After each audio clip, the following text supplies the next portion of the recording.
India के भौगोलिक बनावट को तुम लोग देख लो, और इसी भूगोल से पूरा क्लाइमेट, वनस्पति और मिट्टी, ये तीनों चैप्टर एकमुश्त निकलेगा। और ये सबको लिखने और रटने की कहीं दूर दूर तक ज़रूरत नहीं पड़ेगी, केवल कंसेप्ट समझ में आना चाहिए। चलो हाँ, जो हटाओ, समझने का मतलब रखो। ये 23.5 डिग्री है, जान रहे हो। आज इस 23.5 डिग्री को समझने के लिए हम बोलेंगे 24 डिग्री। ये जान रहे हो कि 0 डिग्री है। भौतिक बनावट में कोई चेंजिंग किसी कीमत पर किया नहीं जा सकता। यहाँ पर हिमालय पर्वत है तो है, यहाँ तीनों रेंज आ गया। यहाँ पर हिंदू कुश पर्वत इधर आ गया। यहाँ पर आ गया थार मरुस्थल हिंदुस्तान पाकिस्तान की इस बॉर्डर पर। यहाँ पर आ गया पश्चिमी घाट पर्वत। यहाँ पर आ गया पूर्वी घाट पर्वत। यहाँ पर दोनों को मिलाने वाला नीलगिरी पर्वत। यहाँ पर आ गया ये जो खींच रहे हैं, ये आ गया अन्नामलाई, और नीचे आ गया यहाँ पर नागरकोयल। तुम जानते हो कि इस जगह पर है अरब सागर, इस जगह पर है बंगाल की खाड़ी, और यहाँ आ जाता है हिंद महासागर। फाइनल है। वर्ल्ड ज्योग्राफी में एक चीज़ आता है कि अर्थ का रोटेशन में कहाँ पर से कहाँ तक प्रकाश की किरणें जाती है। तो तुम लोगों को पहला दिन भी हम समझाए होंगे कि सनलाइट मैक्सिमम आता है ऊपर तक, तो ये आता है कर्क रेखा तक, और नीचे जाता है मकर रेखा तक। और इस कर्क रेखा से मकर रेखा की दूरी को तय करने में टाइम लेता है 6 महीना। क्या महीना लेता है? ये जान रहे हो या नहीं? अगर नहीं जान रहे हो तो जान लो कि पृथ्वी गोल है। यहाँ पर ऊपर में ये कर्क रेखा हुआ, और यहाँ पर ये मकर रेखा हुआ। ये हो गया कर्क, और ये हो गया पृथ्वी के बीच का 0 डिग्री। कितना डिग्री? 0 डिग्री। कितना डिग्री? तो ये कर्क रेखा से इस मकर रेखा की दूरी को तय करने में टाइम लगता है 6 माह। कितना माह? तो 6 माह अगर आने में लगा, 6 माह जाने में लगेगा। यही काउंटिंग 12 महीने का होता है, जो 1 साल कहलाता है। यहाँ तक समझ में आ चुका होगा। तो ये तय है कि यहाँ से यहाँ तक की दूरी तय करने में 3 महीना लगेगा। यहाँ से यहाँ तक की दूरी तय करने में भी 3 महीना। आ रहा है फिर सारा फिगर। तो अब समझोगे, यहाँ पर सनलाइट इंडिया में ये जो कर्क रेखा है, जब सनलाइट की किरणें यहाँ पर डायरेक्ट पड़ेगी तो बतलाओ धुआंधार गर्मी होगा कि नहीं होगा? हल्का होगा कि ज़बरदस्त होगा? होगा। तो यहाँ गर्मी कौन महीने में पड़ता है? जून के महीने में। तो बट नेचुरल है कि जून के महीने में सनलाइट पड़ा कितने डिग्री पर? 24 डिग्री पर। 23.5 को आज समझने के लिए 24 कर दो, कैलकुलेशन में सुविधा होगी। अब बतलाओ, ये 0 डिग्री है, तो इस 24 से 0 आने में क्या महीना लगेगा? 3 महीना। क्योंकि यहाँ से यहाँ आने में 6 महीना, तो ये दूरी तय करने में 3 महीना। अब बोलो कि 3 माह में क्या डिग्री तय किया? 24 डिग्री। क्या डिग्री? तो 1 माह में क्या डिग्री? 8 डिग्री। कोई प्रॉब्लम? हाँ या ना? अब बतलाओ, सनलाइट यहाँ से ये कर्क रेखा से जो 0 डिग्री की ओर आएगा, तो 1 महीना में क्या डिग्री की दूरी तय करेगा? तो यहाँ से 24 से चल रहा है 0 की ओर। हाँ या ना? 24 से चल रहा है। तो बतलाओ, 24 से जब 0 की ओर चल रहा है, तो 24 में 8 घटाओगे तो 16 होगा कि नहीं? हाँ या ना? तो 16 डिग्री में कौन महीना में पड़ेगा? ये जून है, तो यहाँ जुलाई में होगा कि नहीं? हाँ या ना? समझा या नहीं समझा? यहीं बोल लो। तो बट नेचुरल है कि अगस्त में पड़ेगा 8 डिग्री पर, पड़ेगा ना, और ये सितंबर में आ जाएगा 0 डिग्री पर। अब यहाँ से मतलब यहाँ से ये फिर आएगा 24 की ओर, मतलब 23.5 की ओर आएगा ना। यहाँ से वो महीना कौन सा होगा? अक्टूबर होगा, नवंबर होगा, दिसंबर होगा। दिसंबर के बाद फिर लाइट ऊपर आएगा, ऊपर आएगा तो ये जनवरी हो जाएगा, फरवरी हो जाएगा, मार्च हो जाएगा। मार्च में फिर 0 डिग्री पर आएगा कि नहीं? हाँ या ना? तुमको समझ में आ रहा है कि नहीं रे? हमको डाउट काहे लग रहा है? समझ रहे हो? सच बोलना। अब बतलाओ, मार्च के महीने में फिर सनलाइट 0 डिग्री पर आएगा कि नहीं? क्यों क्यों काहे कैसे ही समझा हुआ है। अब बतलाओ, मार्च के बाद ये लाइट ऊपर की ओर जाएगा, इधर से जाने का क्रम डाउनवर्ड होगा, लेकिन इधर से आने का क्रम अपवर्ड होगा।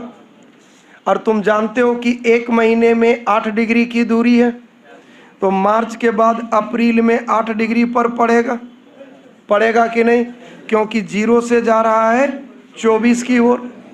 अप्रैल मई में हो जाएगा 16 डिग्री और जून में हो जाएगा 24 डिग्री। होगा या नहीं? अब देखो, जहां पर सनलाइट की किरणें डायरेक्ट पड़ती है, क्या वर्ड है? जहां पर सनलाइट की किरणें, उसका प्रभाव 10 डिग्री अप एंड डाउन दोनों होता है। वहां पर इसका प्रभाव 10 डिग्री अप एंड डाउन दोनों होता है। Effective zone. अब बदलाव, मार्च में 0 डिग्री पर पड़ रहा है, तो इसका प्रभाव क्षेत्र इंडिया के 10 डिग्री तक होगा कि नहीं होगा? हाँ या ना? अब जब अप्रैल में पड़ेगा 8 डिग्री पर, तो 18 डिग्री तक इंडिया गर्मा गर्म होगा कि नहीं होगा? तो बदलाव, मार्च से ही इंडिया का ये भूभाग जबरदस्त गर्मी के चपेट में आना आरंभ होगा कि नहीं होगा? जब मई में 16 डिग्री पर पड़ेगा तो 26 डिग्री तक इंडिया गर्म होगा कि नहीं? और जून में जब 23.5 डिग्री पर पड़ेगा तो 33.5 डिग्री तक का ग्लोबल पोजीशन भयानक गर्मी के चपेट में आ जाएगा कि नहीं? हाँ या ना? तो जहाँ पर जबरदस्त गर्मी पड़ेगा, वहाँ पर बनने वाला वायुदाब, क्या है बोलो, वहाँ पर बनने वाला वायुदाब हमेशा निम्न वायुदाब होगा कि नहीं? ठेठ में समझना, प्रेशर ग्रुप 2 होता है, एक को बोलते हो निम्न वायुदाब और एक को बोलोगे उच्च वायुदाब। एक को बोलोगे निम्न वायुदाब और एक को बोलोगे उच्च वायुदाब। एक को बोलोगे और दूसरे को, एक को दूसरे को। निम्न मतलब कम, वायु मतलब हवा और दाब मतलब दाबना। तो हाँ, प्रेशर। तो निम्न वायु दाब शब्द का मतलब हो गया जहां हवा कम दबाव डालती हो। सवाल यह है कि हवा दबाव कम कब डालेगी? तो हवा दबाव कम तब डालेगी जब हवा गर्म होगी, हवा सूखी होगी। हाँ या ना? बड़ा गंभीर हो यार, क्या बात है, कोई बीमारी उमारी है कि रे? तो सीरियस हम पढ़ने समझने बोले हैं, वो तो यूं भी हम पढ़ा लेंगे। निम्न वायु दाब मतलब क्या हो गया? जहां हवा का दबाव वहां क्या होगा? क्या होगा? तो निम्न वायु दाब कब होगा? जब हवा गर्म होगी। हवा गर्म कब होगी? जब मैक्सिमम सनलाइट पड़ेगा। तो बदलाव, जून आते आते संपूर्ण भारत भयानक गर्मी की चपेट में आएगा कि नहीं? तो जब सनलाइट की किरणें इस सब सेक्टर में पड़ेगा तो भयानक लो प्रेशर बेल्ट बनेगा कि नहीं? हल्का बनेगा कि धुआंधार बनेगा? कि हल्का बनेगा? कि हल्का बनेगा? एकदम कंफर्म हो। तो ये इंडिया जून आते आते मैक्सिमम लो प्रेशर बेल्ट के एरिया में कन्वर्ट होगा कि नहीं? हल्का निम्न वायु दाब होगा कि जबरदस्त होगा? अब पृथ्वी गोल है, इमेजिन करो कि इंडिया यहाँ है और ऐसे का इलाका है और ये सब इलाका पर सनलाइट पड़ नहीं रहा है, पड़ रहा है यहाँ। तो जब यहाँ भयानक गर्मी होगा उस वक्त यहाँ भयानक सर्दी होगा कि नहीं? तो ये एरिया मैक्सिमम उच्च वायु दाब का होगा कि नहीं? हल्का होगा कि मैक्सिमम होगा? चूंकि हवा में नमी का अंश होगा कि नहीं होगा? क्योंकि सनलाइट यहाँ पड़ रहा है तो यहाँ की हवा सूखी होगी, नहीं बोल रहा है रे? लेकिन यहाँ की हवा में नमी होगा और यहाँ बनने वाला वायु दाब उच्च वायु दाब होगा। बनने वाला वायु दाब बनने वाला वायु दाब बनने वाला वायु दाब बनने वाला वायु दाब बनने वाला वायु दाब फाइनल है। अब ध्यान रखोगे, हवा का एक नेचर है, हवा हमेशा उच्च वायु दाब से हमेशा निम्न वायु दाब की ओर ही जाता है। हवा हमेशा उच्च वायु दाब से निम्न वायु दाब की ओर ही जाता है। ये हवा की प्रकृति है, ये हवा का नेचर है। ये बात समझ में आया? हवा कहाँ से कहाँ को जाता है? अब बतलाओ कि जून का महीना है, भयानक गर्मी है, तो हवा, और यहाँ निम्न वायु दाब है, तो उच्च वायु दाब नीचे है या नहीं? हाँ या ना? तो हवा नीचे से किधर जाएगी? नीचे से किधर जाएगी? नीचे से किधर जाएगी? जाएगी या नहीं? और ये इलाका बिल्कुल पानी वाला इलाका है या नहीं? तो ज्यों ज्यों हवा ऊपर की ओर जाएगी त्यों त्यों हवा में नमी का अंश घटेगा कि बढ़ेगा? हल्का बढ़ेगा कि पुरजोर बढ़ेगा? अब यही हवा जैसे ही 0 डिग्री को पार करती है वैसे ही ये अपना डायरेक्शन ऐसे कर लेती है। ये डायरेक्शन जो ऐसे कर ली, अकॉर्डिंग टू अर्थ देखोगे तो ये डायरेक्शन देखो, ये दक्षिण है और ये इलाका पश्चिम है, तो ये पूरा दक्षिण पश्चिम कहलाएगा। इसलिए इस मॉनसून का नाम पड़ा दक्षिण पश्चिम मॉनसून। मॉनसून शब्द अरबी है, ध्यान रखना। तो यही दक्षिण पश्चिम मॉनसून 2 टुकड़ों में बट जाती है। एक कहलाता है अरब, चूंकि अरब सागर है ये, इसलिए ये कहलाया अरब सागर की शाखा। ये बंगाल की खाड़ी है, ये कहलाया बंगाल की खाड़ी की शाखा। यहाँ पर एक पहाड़ पाओगे, इस पहाड़ का नाम है अरकाना। पहाड़ का नाम क्या है? पहाड़ का नाम क्या है? पहाड़ का नाम क्या है? पहाड़ का नाम क्या है? पहाड़ का नाम क्या है? फाइनल है। तो ये जो अरब सागर की शाखा है, ज्यों ज्यों हवा उसके ऊपर से गुजरेगी हवा में नमी का अंश आता जाएगा, और यही हवा आकर के यहाँ पर पड़ता है केरल। बदलाव केरल में आकर, चूँकि यहाँ पर पश्चिमी घाट पहाड़ है, और इस पहाड़ की विशेषता ये है कि ऊपर का पहाड़ कम ऊंचा है, नीचे का पहाड़ ज़्यादा ऊंचा है। ये हवा यहाँ जाएगी, टकराएगी। बदलाव पहाड़ के इस साइड जहाँ हम कलर कर रहे हैं वहाँ पर धुआंधार बारिश कराएगा कि नहीं? यारा पृथ्वी की बनावट फिक्स है, सनलाइट की किरणों की गर्मी फिक्स है, समुद्र का एरिया फिक्स है, तो यहाँ पर कब और किस दिन आएगा वो दिन भी फिक्स होगा कि नहीं होगा। और यही कारण है कि यहाँ मॉनसून ब्रेक कर जाता है 1 जून को। अगर एकदम टाइमली मॉनसून आएगा तो वो टाइम होगा क्या? 1 जून। और यहाँ से यही टकराते हुए हवा ऊपर की ओर बढ़ते जाएगी और 8 से 10 जून तक मॉनसून पहुँच जाएगा महाराष्ट्र को। अब बतलाओ पहाड़ के इस साइड बारिश होगा कि पहाड़ के उस साइड बारिश होगा? तो तय है कि पहाड़ के इस साइड बारिश होगा और धुआंधार बारिश होगा, ज़बरदस्त बारिश होगा। ये एरिया को हम लोग पर्वता अभिमुख कहते हैं, और पहाड़ के इस साइड एरिया जहाँ बारिश नहीं होगा उसको पर्वताभिमुख कहते हैं। ठेठ में कहोगे और शब्दों में तो ये कहला जाएगा पश्चिमी घाट का पश्चिमी ढाल। पश्चिमी घाट का पश्चिमी ढाल, पश्चिमी घाट का पश्चिमी। अब जो बंगाल की खाड़ी की शाखा है, ये ज्यों ज्यों हवा ऊपर की ओर जाएगी त्यों त्यों हवा में नमी का अंश बढ़ता जाएगा। यहाँ पर एक पहाड़ है, नाम है अरकाना। नाम क्या है? नाम क्या है? यही अरकाना पहाड़ से यहाँ टकराती है हवा। अब देखो यहाँ पर निम्न वायु दाब बना हुआ है कि नहीं? हाँ या ना? अब यहाँ से हवा जा रही है क्योंकि नीचे उच्च वायु दाब है और ऊपर निम्न वायु दाब है। तो जैसे ही हवा यहाँ टकराएगी, टकराने के बाद इधर मूव करेगी कि नहीं? क्योंकि इधर से इनकमिंग तो है लेकिन पहाड़ के कारण आउट गोइंग रुका हुआ है कि नहीं? तो बदलाव नॉर्थ ईस्ट में कल ही दिखाएं ढेर सारा पहाड़ है या नहीं? हाँ या ना? तो बदलाव इस कंडीशन में उत्तर पूर्व के इन राज्यों में धुआंधार बारिश होगा कि नहीं? यहाँ पर ज़बरदस्त बारिश होगा नॉर्थ ईस्ट के तमाम राज्यों में। चूँकि यहाँ पर हिमालय है, ये हिमालय इधर से एंट्री लेने वाली हवा को बाहर जाने नहीं देगा। इस कंडीशन में इस सब एरिया में ज़बरदस्त तरीके से बारिश होगा कि नहीं?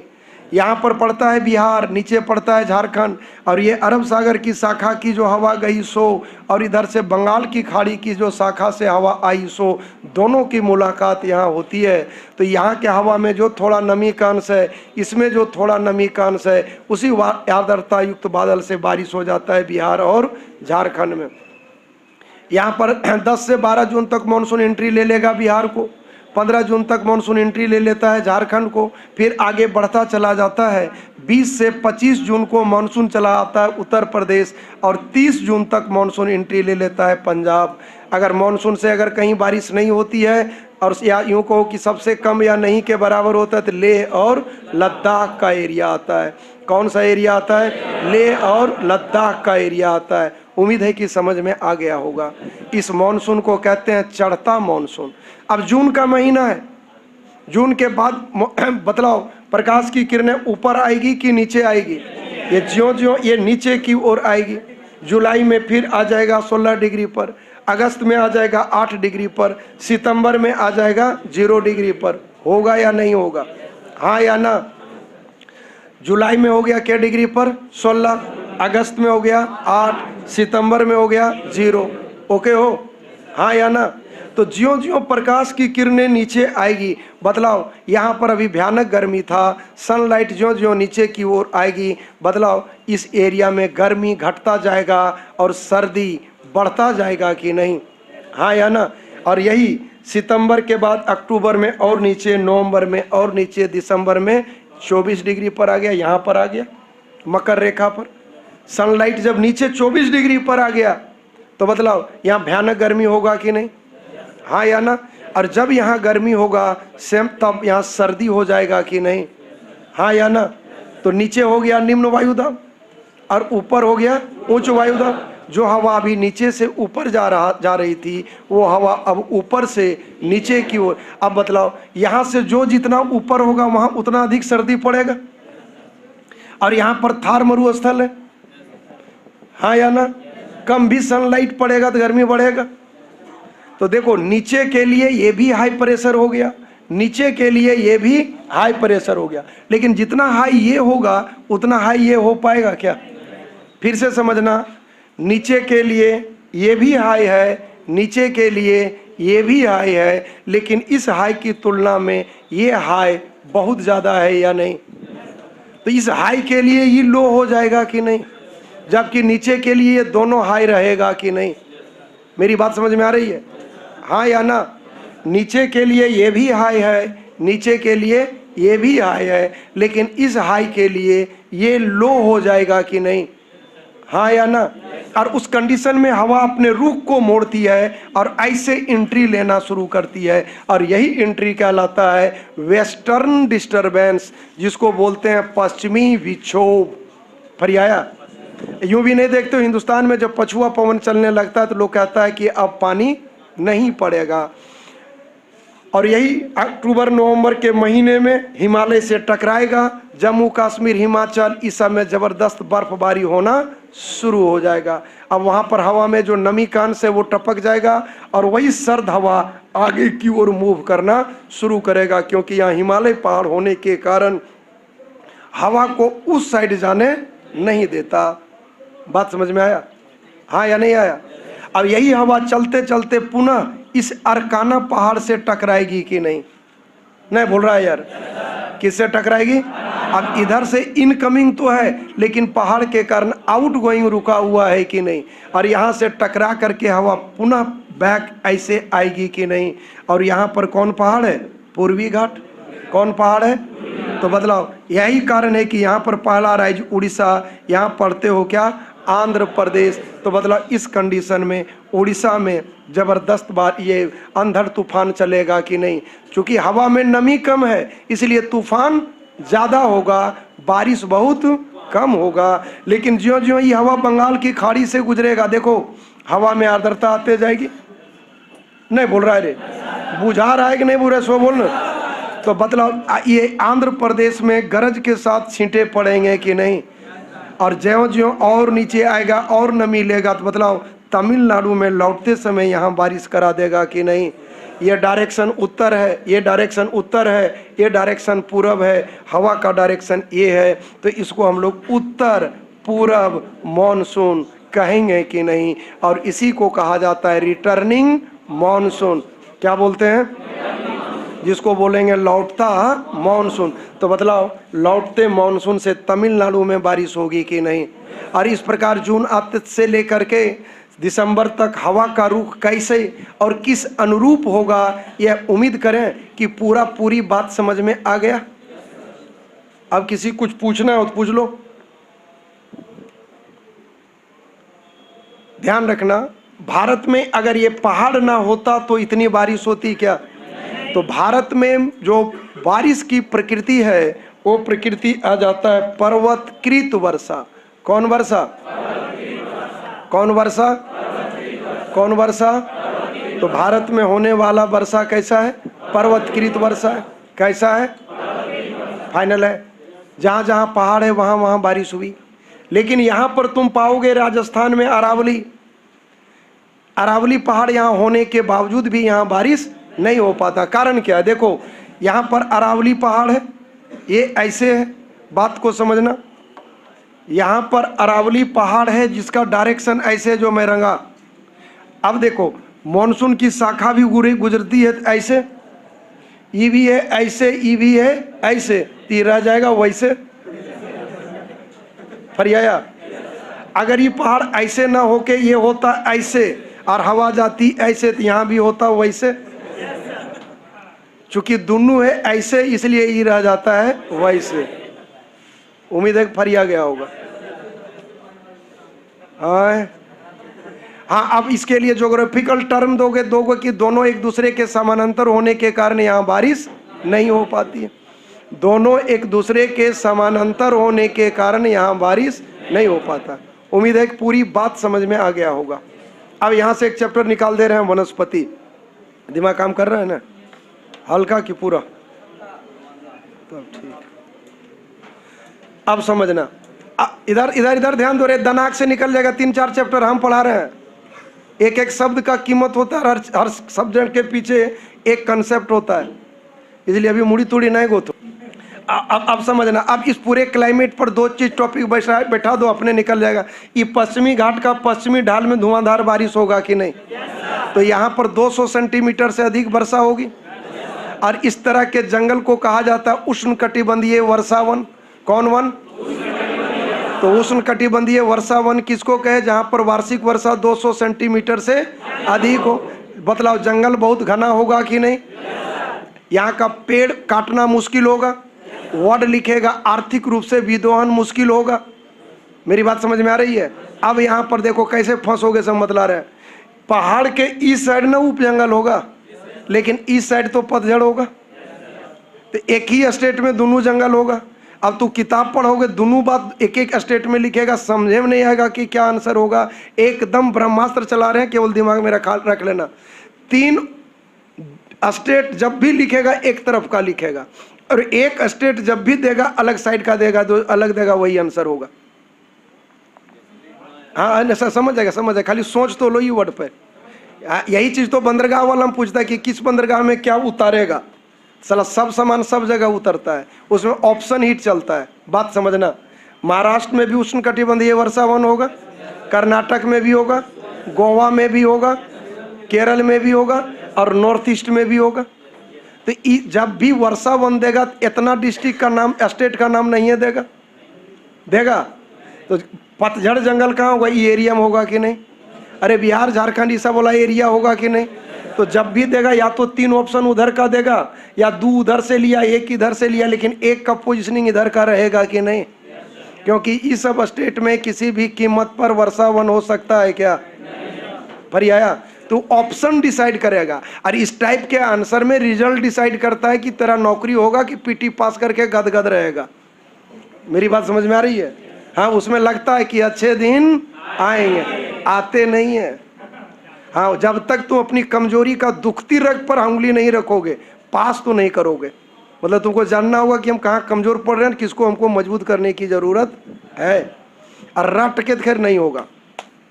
तो ये जंगल वाला एरिया में बदलाव, ये नॉर्थ ईस्ट का एरिया और पश्चिमी घाट का पश्चिमी ढाल हो जाएगा कि नहीं? बीच का ये एरिया पतझड़ हो जाएगा कि नहीं? नहीं बोला।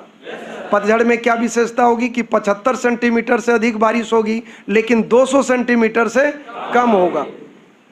तो इसमें बिहार झारखंड ये सब आ जाएगा कि नहीं? मध्य प्रदेश छत्तीसगढ़ का एरिया आ जाएगा कि नहीं? मतलब अपने स्टेट निकाल लेगा कि नहीं? निकलेगा या नहीं निकलेगा? आइए, पतझड़ जंगल 2 टाइम में पत्ता झाड़ता है, एक ठीक सर्दी के बाद और एक ठीक चिलचिलाती धूप में, गर्मी जून में। 2 कैटेगरी में बांट दिया, एक को कह दिया आर्द्र पर्णपाती वन और एक को कह दिया शुष्क पर्णपाती वन। तो ये जो आर्द्र पर्णपाती वन आता है, ये उसका उदाहरण आता है सागवान, पेटेंट है सेटर का। और एक जो आता है शुष्क पर्णपाती वन, ये आ जाता है साल या सखुआ। फरियाया। अब बतलाओ, गंगा नदी ब्रह्मपुत्र नदी देख रहे हो, यहाँ से गंगा नदी ऐसे एंट्री लेती है, ब्रह्मपुत्र नदी यहाँ ऐसे एंट्री लेती है। यही गंगा ब्रह्मपुत्र का डेल्टा है। दुनिया में सबसे तेजी से फैलने वाला डेल्टा भी यही है। तो वहाँ जो जंगल पाया जाता है उसको कहा जाता है ज्वारीय वन।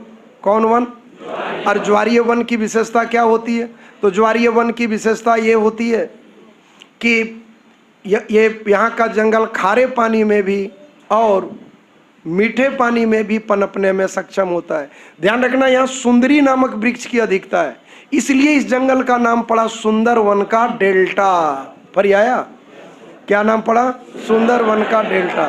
सुंदरी वृक्ष की अधिकता के कारण, सुंदरी वृक्ष की अधिकता के कारण नाम क्या पड़ा? सुंदर वन का डेल्टा। ओके हो? अब आगे ले लो राजस्थान। बतलाओ, यहाँ मानसून में अनिश्चितता होगी कि नहीं? मेघ रहित आकाश होगा कि नहीं? बादल, जब भी बारिश होगी रैंडमली बारिश होगी कि नहीं? बारिश की मात्रा कभी परिभाषित नहीं होगा, लेकिन 75 सेंटीमीटर से कम होगा। तो ध्यान रखना, यहाँ पर वही पेड़ टिक सकता है जो अत्यधिक गर्मी को बर्दाश्त तो कर ले और बगैर पानी का भी रह सके। तो वहाँ पर आएगा कंटीले वन और झाड़ियाँ। इसके उदाहरण में आ जाएगा कीकर, खैर, खजूर, बबूल, कैक्टस, ये सब होगा या नहीं? और हिमालय के ऊपर बतलाओ, तुम्हारा शंकुधारी जंगल होगा कि नहीं? चीड़ तीड़ का पेड़ पाया जाएगा कि नहीं? अब जरा पूरे हिंदुस्तान को सोच लो कि कहाँ पर कौन वनस्पति होगा। ऑटोमेटिक क्लाइमेट के आधार पर यह निकलेगा कि नहीं। ध्यान रखना, जलोढ़ मिट्टी मतलब जिसको जल ने ढोया हो। आप बतलाओ कि हिंदुस्तान के जिन जिन राज्यों में बाढ़ टीवी न्यूज में पढ़ते हो, अखबार में पढ़ते हो, वहाँ जलोढ़ मिट्टी होगा कि नहीं?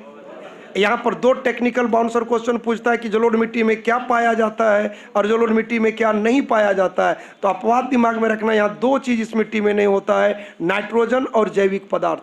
क्या क्या? क्या क्या? इसका मतलब है कि उस रेस्ट कंपोजिशन उसमें सब है। इसका 2 स्थानीय नाम है, एक को बोलते हो खादर और एक को बोलते हो बांगर। सिंपल लैंग्वेज में समझ लो, जहाँ प्रत्येक साल बाढ़ का पानी घुसेगा वहाँ नई मिट्टी बिछेगी कि नहीं?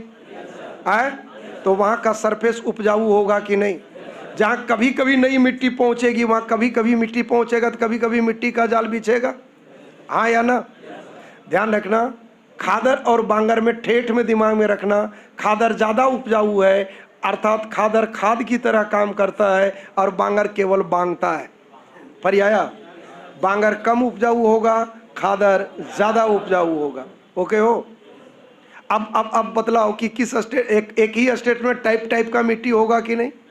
तो लीड करता हुआ मिट्टी, ये दिमाग में रखना है। ये भी क्वेश्चन ऑप्शन हिट होता है, कभी रट के जिंदगी में नहीं कर पाओगे। तो बाढ़ ग्रसित एरिया आ जाएगा किस में? जलोढ़ मिट्टी में। किस में आ जाएगा? दूसरा आ जाता है काली मिट्टी। काली मिट्टी लावा निर्मित है। काली मिट्टी का रंग काला क्यों है, ये टफ क्वेश्चन होता है। उसमें पाया जाता है ह्यूमस, मैग्नेटाइट और टिटेनीफेरस। क्या क्या बोले? Humus, magnetite, titaniferous. Humus, magnetite और टिटेनीफेरस। Humus, magnetite. ध्यान रखना, ह्यूमस, मैग्नेटाइट और टिटेनीफेरस की उपस्थिति के कारण ही काली मिट्टी का रंग काला होता है। ये लावा निर्मित मिट्टी है, दक्षिण भारत की प्रमुख मिट्टी है और ये कपास के लिए उपयुक्त है। अब दिमाग दौड़ा दो, जहाँ जहाँ सूती कपड़ा का मिल है काली मिट्टी होगा कि नहीं? जी सर, अब बुझाया कि अभी भी नहीं धर पाएगा? एकदम ऑप्शन से ही इसका आंसर सेट होगा। कारण ये है कि हर एक, जैसे झारखंड ले लो यारा, 90% मिट्टी काली मिट्टी है, लेकिन राजमहल ट्रैप में लाल मिट्टी है, लेकिन दक्कन ट्रैप में, जो राजमहल ट्रैप में काली मिट्टी है। तो तुम इनकार तो नहीं कर सकते हो कि ये मिट्टी नहीं है। लीड मिट्टी देखा जाता है और वो ऑप्शन से समझ में आ जाएगा कि कहाँ कौन मिट्टी होगा। समझा या नहीं? बोल लो हाँ या ना? तो ये हो गया काली मिट्टी। अब ले लो लाल मिट्टी। लाल मिट्टी बना है आर्कियन टाइम पीरियड में। भयानक टफ पूछता है, पीरियड पूछता है, किसमें? आर्कियन टाइम पीरियड में। किसमें? किसमें? हाँ, एक युग का नाम है। उसमें लौ एस का अंश ज्यादा होता है, क्योंकि लौ एस फेरस ऑक्साइड का अंश ज्यादा है। अरे घटपट नहीं करेगा तो बतलाओ, उसमें वहां की मिट्टी लाल होगी कि नहीं? तो झारखंड मशहूर है किसके लिए? लाल मिट्टी के लिए। बेहद अनुपजाऊ मिट्टी माना जाएगा, इसमें खेती नहीं किया जा सकता। तो झारखंड के लिए आ गया कौन मिट्टी? लाल मिट्टी। अब देख लो, लाल मिट्टी आ गया, काली मिट्टी आ गया, जलोढ़ मिट्टी आ गया, फाइनल है। अब एक आता है लेटेराइट मिट्टी। गांव देहात में टाण वाला एरिया देखा होगा रे, जहाँ कितनों पानी पड़े साला दन से सोख लेता है, हाँ या ना? तो उस मिट्टी में पानी एब्जॉर्ब करने की क्षमता जबरदस्त होती है। और ऐसे ही मिट्टी चाहिए किसके लिए? चाय के लिए, क्योंकि चाय के जड़ के पास पानी जमना नहीं चाहिए। तो जहाँ जहाँ चाय का बगान है लेटेराइट मिट्टी हो गया। फरिया गया, अरे जहाँ जहाँ ऑप्शन है बता देगा। और सबसे अधिक लेटेराइट मिट्टी पाया जाता है केरल में। सबसे अधिक लेटेराइट मिट्टी है कहाँ पे? केरल में। ओके हो, ये चैप्टर होता है समाप्त। अब चिकनी मिट्टी, जो चिकना हो मिट्टी चिकनी हो गई और दो मिट्टी को फेंट दिया तो हो गया दो मट। इसका कोई कैटेगरी नहीं होता है, कोनो दो गो माटी फेंट दो हो गया वो दो मट। चाहे असम में होता है तो वहाँ हो जाएगा तुम्हारा लेटेराइट मिट्टी। बिना लेटेराइट मिट्टी को ही नहीं सकता है, वो पाया जाता है। तो वहाँ नहीं उत्पादन करे तो खाली पनिये गिरे से नहीं होगा, टेम्परेचर भी चाहिए ना। तुम्हारे पास खेत है, तुम्हारे पास बीज है, तुम्हारे पास पानी भी है, खाद भी है, बदलाव इस सीजन में जो अभी ऑफ सीजन वाला अनाज उपजा लेगा क्या? टेम्परेचर इफेक्ट नेचुरल इफेक्ट है, उसको टाल नहीं सकता। उम्मीद है कि समझ में आ गया। अब तुम्हारे पास बचा है बहुउद्देशीय परियोजना, इंडस्ट्री, कल्चर, हाँ परिवहन। तो कल निकाल देंगे 2 चैप्टर और। बात समझा? कोई प्रॉब्लम? और ध्यान रखना 17 तारीख को 4 बजे से हिस्ट्री शुरू हो रहा है। तुम लोग 17 तारीख को इस बैच के लिए भी तुम लोग बोल देना कि टारगेट का नया डेमो शुरू है। सुना कि नहीं? हाँ, सब्जेक्ट मॉडर्न इंडिया दौड़ चलाएंगे। 4 दिन में इतिहास रटवा देंगे 1-1 साल का पूरा। मैं टाइगर सर उर्फ राजेश सर, पटना से, टाइगर कंपटीशन पॉइंट से। आप तमाम विद्यार्थियों को मैं यही कहूँगा कि मैं बेहद ईमानदारी और निहायत ईमानदारी पूर्वक अपनी चीज़ों को आपके बीच रखता हूँ। पढ़ाई भले मेरा पेशा हो सकता है, लेकिन आपके बीच में शब्दों का तीर्थाटन कराता हूँ। मैं यही कहूँगा कि मेरे अंदाज को एक नया, एक अलग अंदाज देना, और जब कभी भी ज़रूरत पड़े तो एक आवाज़ देना।